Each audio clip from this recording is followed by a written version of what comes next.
Francis Ford Coppola, the rise, fall, and wine-fueled resurrection of a Hollywood madman.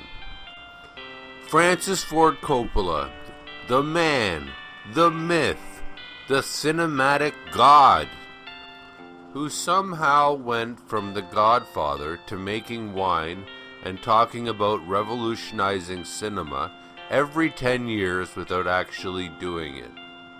His career is Hollywood's greatest tragedy, a tale of power, excess, genius,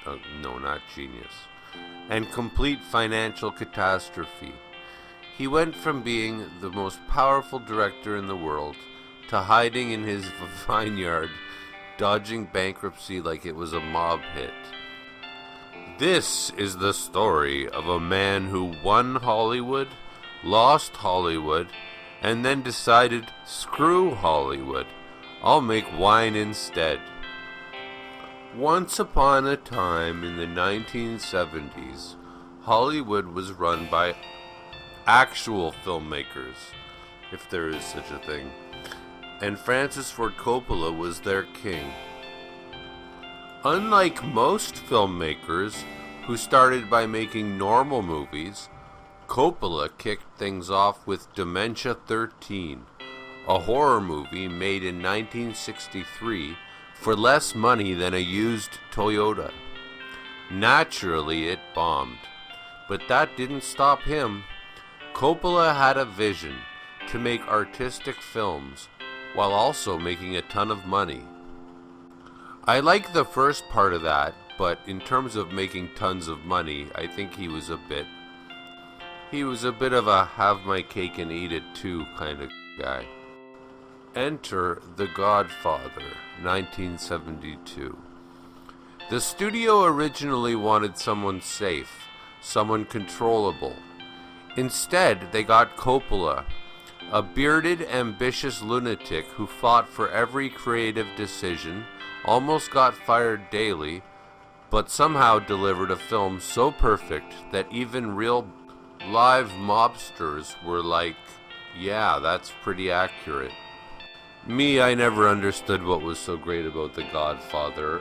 I thought it was just glorifying being a mobster. I'm Italian descent, so I guess if it makes me look good or tough, that's great, even though I'm not tough or good. But one masterpiece wasn't enough. No, Coppola went full cinematic genius and gave us The Godfather Part 2 in '74, which wasn't just a great sequel, it was the first sequel to win Best Picture. Now at this point, Francis Ford Coppola could do anything. He had power, he had money, he had Hollywood eating out of his hand. And then he made Apocalypse Now.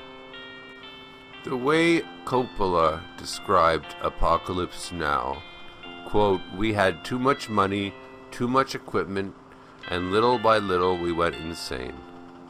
That is not an exaggeration. The making of Apocalypse Now was so chaotic that there is a documentary about how horribly everything fell apart, which is called Hearts of Darkness. For example, the lead actor Harvey Keitel was fired within weeks. Replacement actor Martin Sheen had a heart attack on set. The Philippine military rented Coppola helicopters mid-war and sometimes took them back during scenes. Marlon Brando showed up morbidly obese and unprepared, forcing Coppola to shoot him mostly in shadows so the audience wouldn't notice he looked like a mob boss who ate another mob boss. By the end, Coppola had spent years in the jungle, blown the budget into the stratosphere, and was this close to losing his mind, as he already probably had, But somehow, against all odds, Apocalypse Now was a masterpiece. We use that term very loosely. I wouldn't call it anything approaching a masterpiece. And Coppola wasn't just a great director anymore. He was Hollywood's mad genius. So naturally, and the idea of Hollywood's mad genius, okay, whatever. So naturally, he did the most insane thing imaginable. He tried to one-up himself. After Apocalypse Now, Coppola thought, you know what would be great? If I built my own studio, funded my own movies, and made whatever the hell I wanted. And I admire him for that. So he did that, and then he went broke immediately. The first disaster was One from the Heart, from 1982. Coppola had this brilliant idea. Instead of shooting on location like a normal person, he'd build entire cities from scratch on a soundstage, which shockingly cost a stupid amount of money. The movie tanked so hard that Coppola had to sell his house, his cars, and his soul just to pay off the debt. And just like that, the king of the movie brats was dethroned. From there, it was a tragic downhill spiral, as opposed to the uplifting downhill spirals. The Cotton Club 1984 was a gangster musical nobody asked for, and it flopped. Tucker, The Man in His Dream 1988, Jeff Bridges, a movie about cars that critics loved but audiences ignored.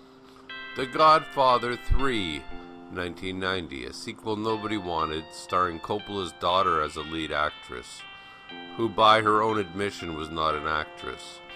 It wasn't a bad movie. It just wasn't a good movie. And it made everyone ask, why does this exist? By the mid-90s, Coppola wasn't a Hollywood mogul anymore. He was just a guy trying to pay off his debts. So like every director in trouble, he did the unthinkable. He made a Robin Williams comedy about a child who ages too fast, called Jack, in 1996. Yes, Francis Ford Coppola, the man who made The Godfather, directed a movie where Robin Williams plays a 10-year-old in a 40-year-old's body. Critics were horrified. Coppola defended it. The audience was deeply confused. It was officially over.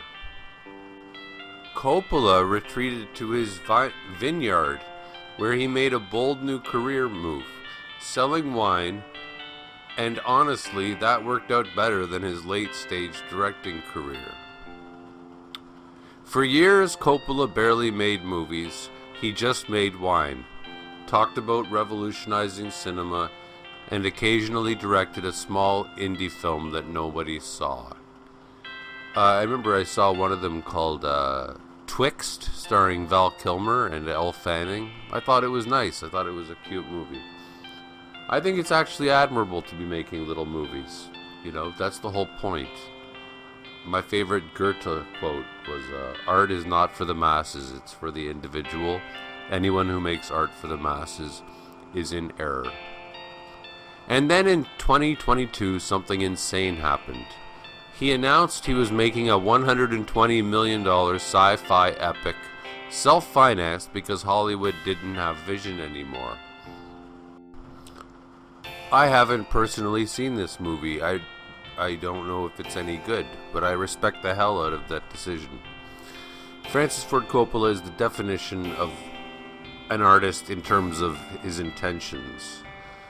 A man who refuses to quit even when the universe is screaming, please stop. He changed cinema forever, for whatever that is worth. He crawled back from financial ruin, one bottle of expensive wine at a time.